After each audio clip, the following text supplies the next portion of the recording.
Bonjour à tous, dans cette vidéo nous allons voir comment créer un assistant IA qui permet de rédiger des articles SEO. Alors Flutterflow a lancé il y a quelques semaines maintenant son outil d'assistant IA que vous pouvez retrouver sur le menu de l'espace administrateur Flutterflow juste ici. Donc dans cet espace vous pouvez créer des agents IA que vous allez pouvoir appeler directement dans votre interface Flutterflow et donc intégrer ces agents directement dans votre application. C'était déjà possible d'intégrer des agents IA en utilisant les appels API qu'on a ici. D'ailleurs, dans cette application, j'ai déjà utilisé les API pour appeler OpenIA. Alors là, c'est pas forcément un agent IA, c'est vraiment un appel API, mais c'était quand même possible de configurer un agent IA via API. C'était quand même beaucoup plus technique. Là, vous pouvez vraiment juste créer un agent, le configurer et l'appeler directement dans votre application. Donc là, l'idée, c'est qu'on crée un agent qui ait pour mission de rédiger des articles SEO et une fois qu'on lui a envoyé le prompt de l'article qu'on souhaite rédiger, eh bien, qu'il nous réponde un format bien structuré avec les titres, les textes en gras, les sous-titres. Avant de passer au tutoriel, je me permets de me présenter. Je m'appelle Franco, je suis product builder depuis 7 ans et aujourd'hui j'accompagne des entrepreneurs sans compétences techniques à créer leur application. Donc je vous accompagne de l'idée à la publication sur les stores. Nous allons du coup travailler ensemble à la fois sur l'idée, comment on répond à une problématique avec des fonctionnalités, donc en passant par la partie product management, product design, sur le développement et enfin sur la publication. C'est vraiment un accompagnement global de l'idée à la publication. Si vous avez des questions, n'hésitez pas à me contacter directement via mon site internet et ça sera un plaisir de faire un point avec vous sur votre projet. Maintenant que les présentations sont faites, nous allons passer au tutoriel. Donc, nous allons voir comment créer cet assistant SEO. Alors, ce qu'on va faire dans un premier temps, eh bien, c'est qu'on va supprimer tout ce que j'ai fait. Donc, bon, la page, on va peut-être la garder, mais je supprime vraiment tout. Hop. Ici, dans l'onglet assistant, je vais supprimer aussi mon assistant. Et on va juste aller hop, sur la home page.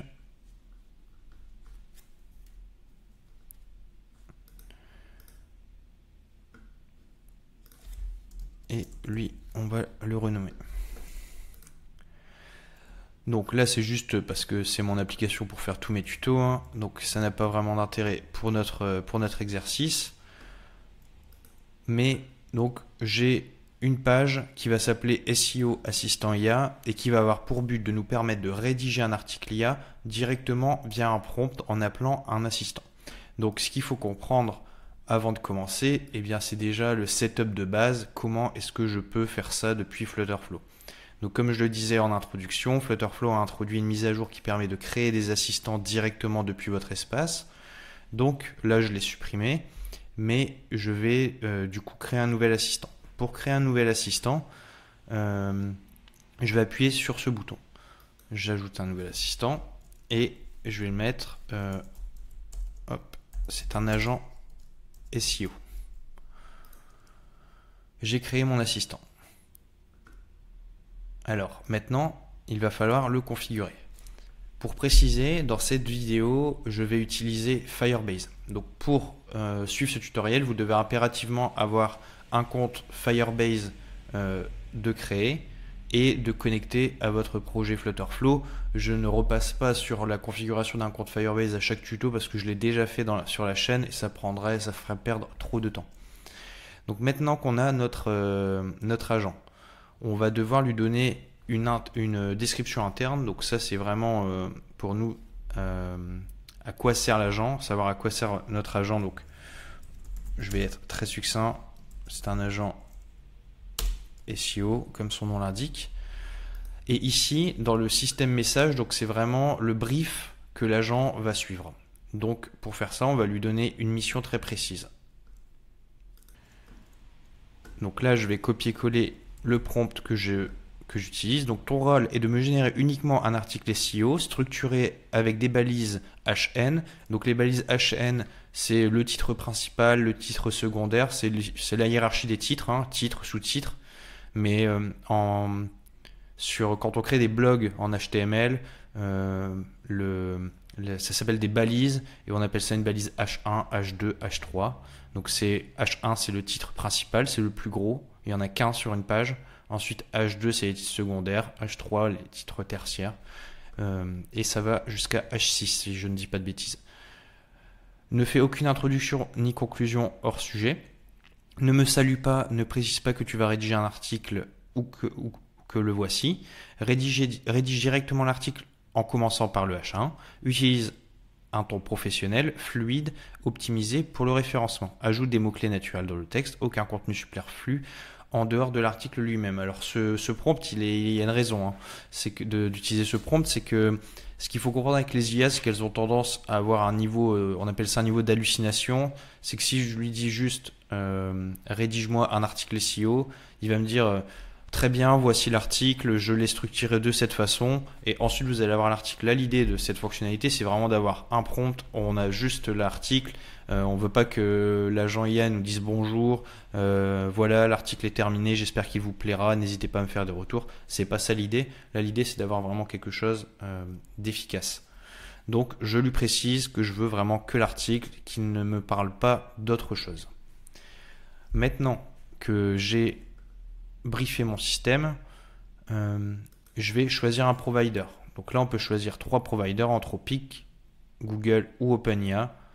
Nous, dans notre cas, on utilise Google parce qu'on utilise Firebase et ce que nous précise Flutterflow dans notre cas, c'est que si on utilise Google, il faut absolument qu'on ait connecté du coup Firebase avec l'IA logique d'activer et qui utilise Vertex IA dans Firebase.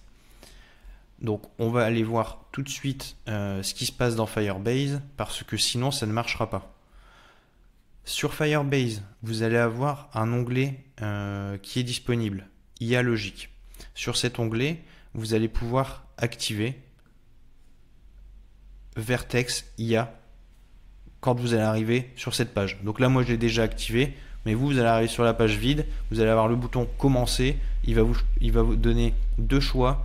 Un choix pour tester, un choix vraiment pour tester Vertex IA. Vous sélectionnez Vertex IA tout de suite. À savoir aussi que vous devez avoir le plan Blaze. Donc le plan Blaze, c'est un plan où vous payez Firebase à l'usage. Donc c'est pas un abonnement, c'est en fonction des ressources que vous allez consommer sur Firebase, eh bien vous serez plus ou moins facturé. C'est important d'avoir Blaze d'activé et Vertex IA d'activer, sinon le reste ne marchera pas. Donc moi de mon côté c'est activé. Je vais pouvoir passer au choix du modèle. Donc j'ai choisi Google, le modèle, moi je vais choisir 2.5 Pro. Et maintenant il y a les request options qui apparaissent. Donc là vous pouvez voir que qu'il y en a plusieurs. La request option, c'est ce que je vais envoyer à l'agent. Soit du texte, soit une image, soit un audio, une vidéo, un PDF. Donc ça déjà moi quand j'ai découvert cette fonctionnalité, je trouvais ça vraiment top parce que passer du texte en API c'est assez simple, mais envoyer des images, audio, vidéo, ça peut être un petit peu plus compliqué ou du moins un petit peu plus technique. Et si vous n'avez pas vraiment d'expérience technique, ça peut être plus compliqué pour vous. Là vraiment vous avez juste à choisir la request, nous ça va être du texte et la réponse de l'agent, ça peut être du texte, du Markdown ou du JSON. Le texte, donc c'est un texte simple. Le Markdown, c'est un format de texte structuré. Donc c'est ce qui va nous. D'ailleurs, on va l'utiliser dans ce tuto, mais déjà on va commencer par le texte pour que vous puissiez bien comprendre la différence entre ces deux éléments. Et enfin, les modèles paraméteurs, la température, le max de token. Et vous pouvez gérer ces paramètres. Donc là, dans ces paramètres, on ne va pas toucher à ces paramètres. On va garder le modèle tel qu'il est, enfin les réglages tels qu'ils sont. Et on va déjà faire un test en l'état. Donc une fois que vous avez créé l'agent, vous avez fait vos configurations, eh bien vous devez cliquer sur publier pour qu'il soit accessible dans Flutterflow. Et donc là je vais aller sur ma page et je vais ajouter donc une colonne. Je rajoute une colonne et une row. Alors non, il n'a pas compris ce que je souhaitais faire. Voilà. Cette colonne, je lui mets une propriété d'expansion, comme ça ma row est poussée vers le bas et ça me fera ma barre de chat. On va lui ajouter un text field, un bouton et sur notre page, alors là je l'avais pas supprimé en début de vidéo mais je vais le supprimer, voilà, on va créer un local page state. Donc ça encore une fois j'ai fait une vidéo sur les sur les states dans Flutter et Flutterflow. Mais pour rappel, un local page state, c'est une donnée locale qui est accessible uniquement à l'échelle de la page. C'est très utile pour manipuler de la donnée à l'échelle de la page. Et là, comme on manipule pas vraiment d'éléments en base de données, on va juste interpréter une réponse de l'agent IA. On va utiliser le local page state. Donc, on va mettre article en titre. On va lui mettre que c'est une chaîne de caractères. Qu'il peut être nul. Je confirme. Et ici sur ma colonne, on va la mettre en scrollable. Et on va ici à l'intérieur lui mettre un texte.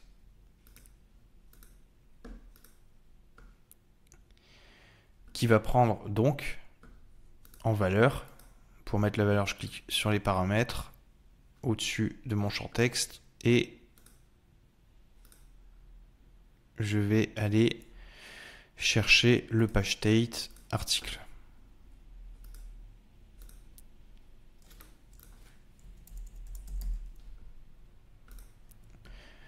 Et enfin, pour terminer notre mise en page, je vais mettre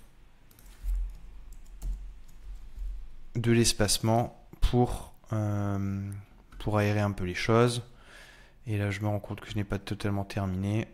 Nous allons ajouter sur le in-text votre prompt, si j'arrive à l'écrire. Et ici, on va changer le texte, on va mettre rédiger. Et voilà.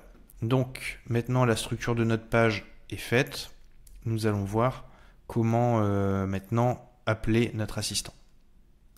Alors, pour permettre à l'utilisateur d'appeler cet assistant, il va pouvoir insérer son prompt dans le text field et puis quand il clique sur rédiger, on va déclencher un action flow. Donc je déclenche un action flow, l'action trigger sera on tap et ici dans ma liste d'actions je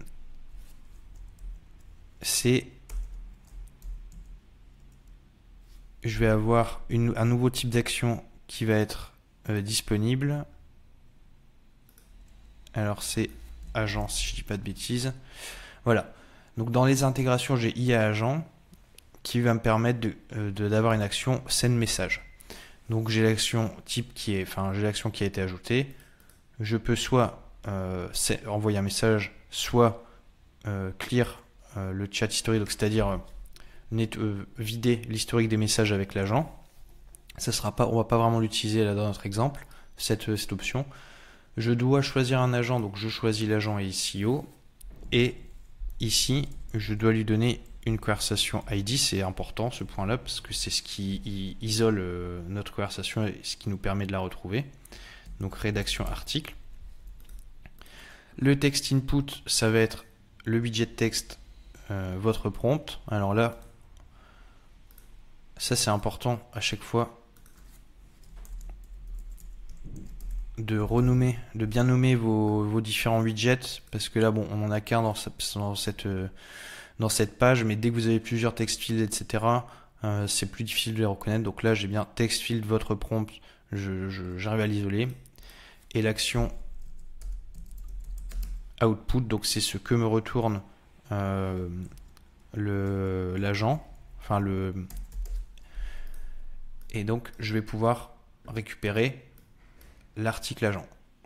Une fois que je récupère cette partie-là, je veux mettre à jour mon page state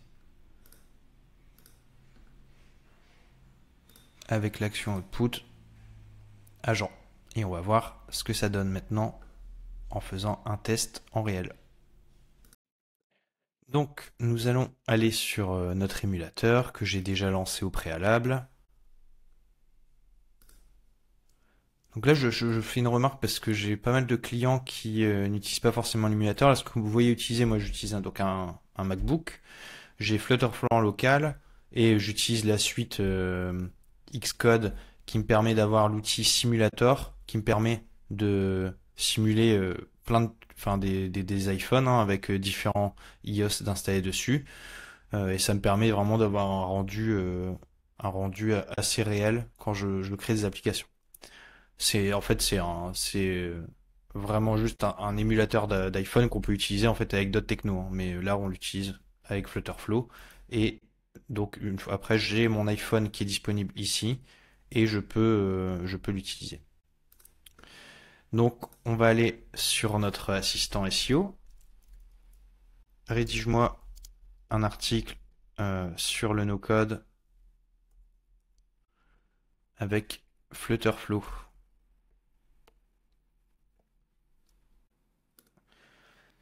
Donc là, ça charge.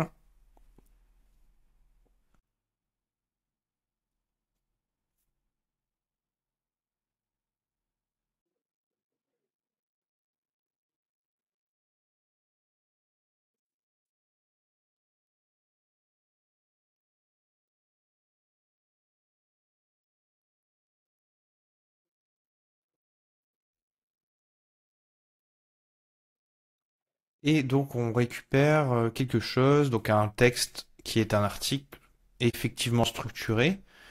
Donc on a un H1, Flutterflow, la révolution du no-code pour créer des applications mobiles et web. Qu'est-ce que Flutterflow? Bon, alors je vais pas lire tout l'article, mais on voit qu'on a une hiérarchie des titres avec un seul H1, DH2, DH3, et l'article a l'air plutôt bien rédigé. Donc on va pas le lire en entier. Mais ce qui m'interpelle, c'est que j'aimerais bien que le rendu soit vraiment mis en forme avec les titres d'une taille plus importante, des textes en gras, etc. Sauf que là, ce n'est pas possible en l'état puisque je lui demande de me retourner une chaîne de caractères. Et pour récupérer un article, disons, mis en forme correctement, eh bien, je vais devoir aller changer les paramètres de mon assistant. Donc, on va aller sur l'assistant et ici, sur la réponse, on va changer, on va mettre Markdown. Maintenant, il va falloir changer une deuxième chose. C'est que ici, c'est un texte. Et donc, ce qu'on va lui dire ici, c'est de me retourner, on va lui mettre un widget Markdown au lieu d'un widget texte. Et sur ce widget Markdown, encore une fois, on va aller chercher notre article.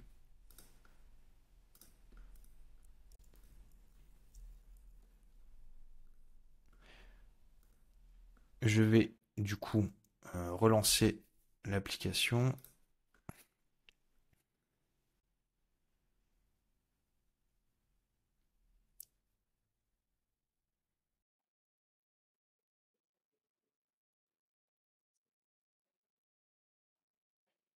Alors ça ne marche pas parce que j'ai ma colonne qui est en expanded et mon markdown qui est en expanded aussi. Alors j'ai été vite parce que j'ai tout de suite reconnu le bug, mais ma page ne s'est pas affichée. Alors on voit même pas la barre de navigation, c'est vraiment parce qu'en fait on a un problème de widget de comportement du widget dans l'espace. Et donc ça je connaissais ce bug, c'est pour ça que j'ai tout de suite eu le réflexe d'aller le rectifier. Mais on avait le Markdown là qui était aussi en expanded et ça posait problème comme il était aussi dans un widget lui-même en expanded. Hop, donc on va relancer l'application.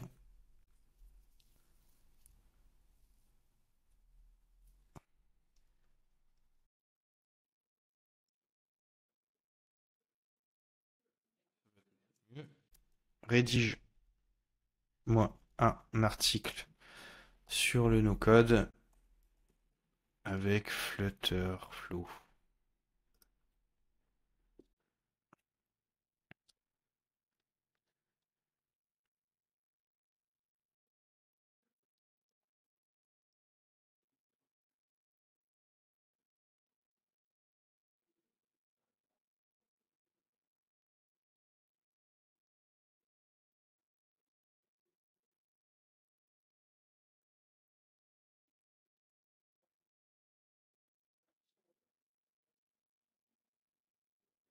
Et donc on voit que les choses ont changé. Maintenant, on a une mise en forme qui est un peu plus élaborée. Donc le titre 1 est plus gros que les autres. Là, on a des titres H2. On a des bullet points, du texte en gras, ce qui permet d'avoir une lecture quand même beaucoup plus fluide de notre article. Donc, et ça a été permis extrêmement simplement, juste en activant Markdown dans le retour de notre agent et en utilisant le widget Markdown pour l'afficher dans notre application. Voilà, donc là on a vu comment créer simplement un agent directement dans Flutterflow. Donc pour rappel, on doit avoir, pour créer l'agent de la vidéo, il faut avoir Firebase Vertex IA d'activer sur Firebase. Dans nos paramètres, on va créer un agent, on va lui donner une description, un brief, la request qu'on va lui envoyer et le retour. Et on va pouvoir aller appeler cet agent directement dans notre action flow. Bon, alors là, dans le cadre de cet exercice, j'ai pris ce cas pratique qui était de rédiger un article avec un agent IA. Je voulais vous mettre en avant l'utilisation du retour par Markdown, à savoir que le Markdown et le HTML sont deux choses différentes. Donc si vous voulez adapter ce tutoriel sur sur de la publication ensuite sur un site internet, ce qu'il faut comprendre, c'est que le Markdown, ce n'est pas du HTML, il y aura des adaptations à faire. Mais vous pouvez rédiger du contenu assez rapidement. Je fais aussi une aparté pour s'il y a des experts en SEO. Rédiger un article SEO, il suffit pas d'envoyer un prompt à une IA, ça demande un audit de mots-clés, faire des recherches plus poussées pour avoir du contenu vraiment qualitatif. Donc là, j'ai fait un prompt rapide pour avoir un retour. Si vous voulez créer du contenu de qualité, il va falloir aussi pousser l'analyse du mot-clé que vous allez utiliser dans votre article et de la façon dont dont l'intelligence artificielle pardon, va rédiger. Voilà, si vous avez des questions, n'hésitez pas à me les poser en commentaire. Je vous remercie d'avoir regardé cette vidéo et ce sera un plaisir de vous répondre.